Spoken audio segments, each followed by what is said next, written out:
જય શ્રી કૃષ્ણ.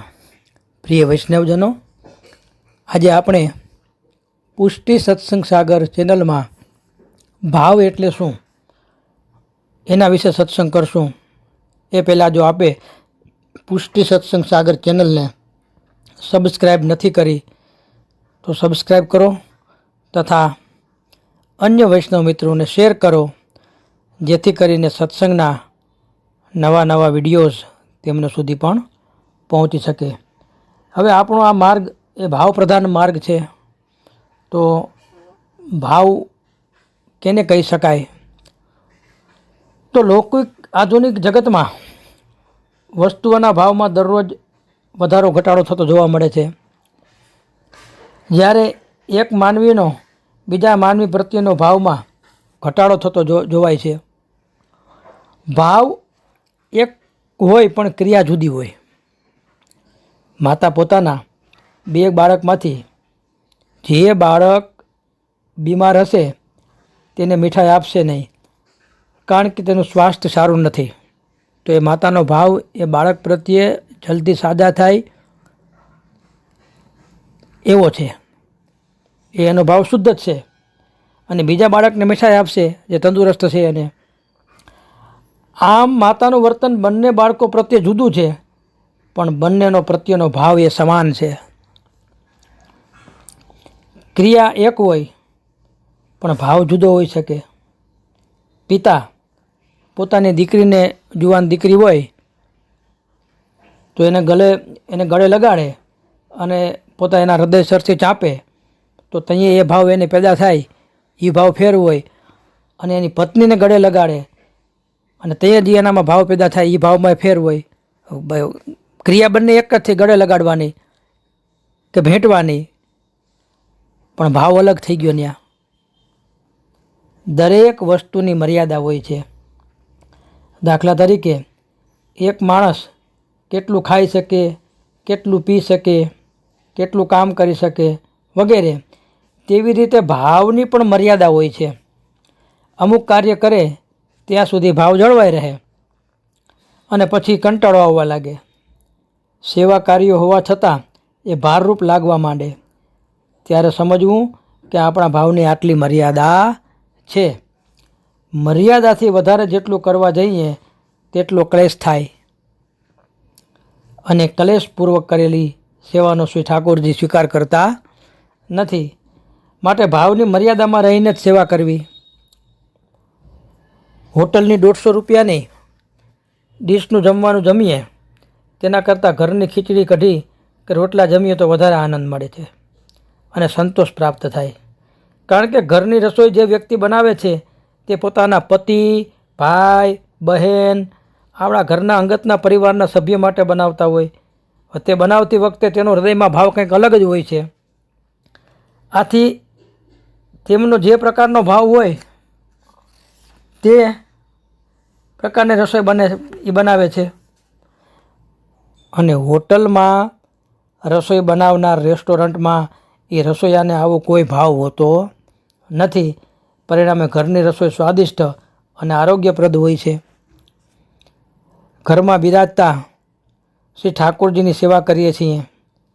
જ્યારે ઘરમાં આપણે બુહારી કરીએ છીએ ત્યારે બુહારીનો ભાવ પણ અલૌકિક છે કે પ્રભુ નિજ મંદિરમાંથી બહાર ખેલવા પધારશે તો તેના પગમાં રચકણ કે કાંકરી વાગે નહીં. એ આપણો ભાવ શુદ્ધ, એ અલૌકિક ભાવ છે. એ માટે એટલા માટે ઘરમાં બુહારી કરીને ઘર ચોખ્ખું રાખવું જોઈએ. આવો ભાવ હૃદયમાં રાખવો જોઈએ. આ શુદ્ધ ભાવ થયો. કોઈની સાથે લાગણીના તંતુથી જોડાઈએ તો જ હૃદયમાં ભાવ પેદા થાય. કેમ કે એ એક પ્રકારની લાગણી હોવી જોઈએ, અનન્યતા.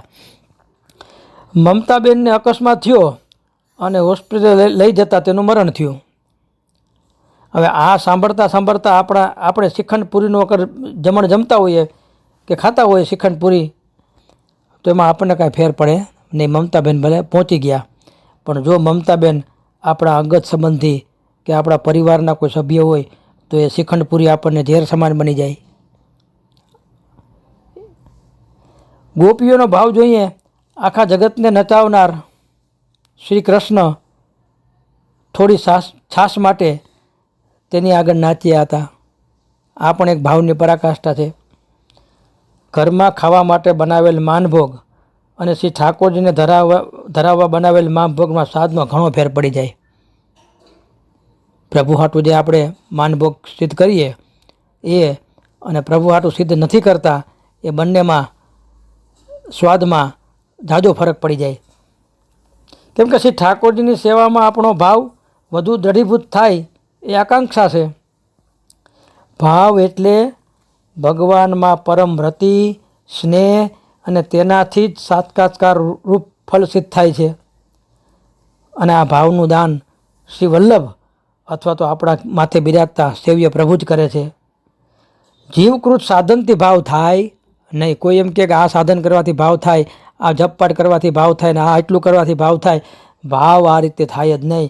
ભાવ તો શ્રી વલ્લભની કૃપા હોય અથવા આપણી માથે જે સેવ્ય સ્વરૂપ બિરાજતી હોય એની કૃપા થાય તો જ ભાવ સિદ્ધ થાય. શ્રી મહાપ્રભુજી આજ્ઞા કરે છે કે ભાવ સાકાર, વાયક અને સ્વરૂપાત્મક છે. શ્રી ગુસાઈજીની સેવક ડોકરી શ્રી મદન મોહનજીની સેવા કરતી હતી. એકવાર એક વૈષ્ણવ શ્રી બાલકૃષ્ણ લાલજી પધરાવી એને ત્યાં આવ્યા અને ડોશીએ જોયું કે પ્રભુનું સ્વરૂપ આવું ન હોય. ઠંડીમાં વૈષ્ણવે પ્રભુને શ્રમ કરાવ્યો. ઉષ્ણતાના શીતોપચાર એને કર્યા, ઉપચાર કર્યા ઉષ્ણતાના. હવે શ્રી બાલકૃષ્ણ લાલજીએ વિચાર કર્યો કે જો હું મદન મોહન નહીં થાઉં તો આ ડોકરી મને છોડવાની નથી. એ ડોકરીના પ્રેમથી આ મદન મોહન સ્વરૂપે પ્રગટ થઈ ગયા. આ ભાવની ચરમ સેવા છે. શ્રી ગુસાઈજીએ વ્રજવાસીને પરે કહ્યું. વ્રજવાસી સમજ્યો કે આપે મારા ઠાકોરજીનું નામ કીધું ને હવેથી મારા ઠાકોરજીનું નામ પરે છે. હવે એ ભોળો હૃદયના શુદ્ધ ભાવવાળો હતો. એ પરે અમૂર્ત શબ્દ છે. પરે એટલે કે દૂર રહેવું થાય. આમ તો છેટો જા દૂર રહે.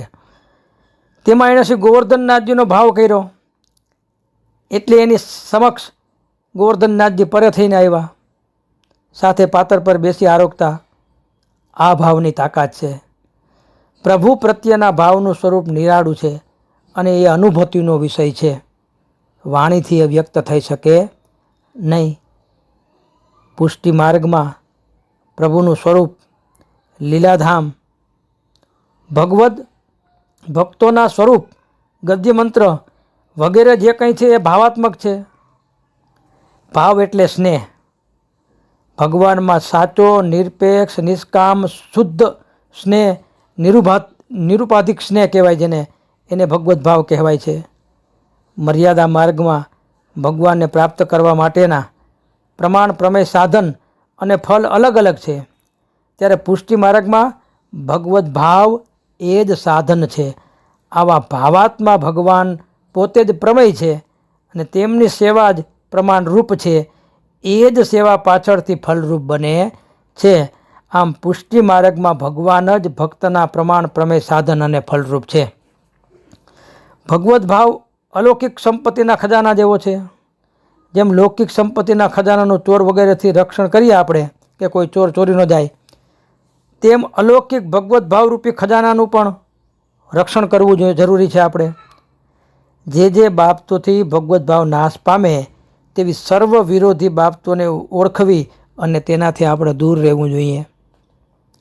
જ્યાં શ્રી ઠાકોરજી બિરાજતા હોય, જ્યાં ભગવદીઓ રહેતા હોય તેનો સંગ કરવો, ત્યાં વાસ કરવો.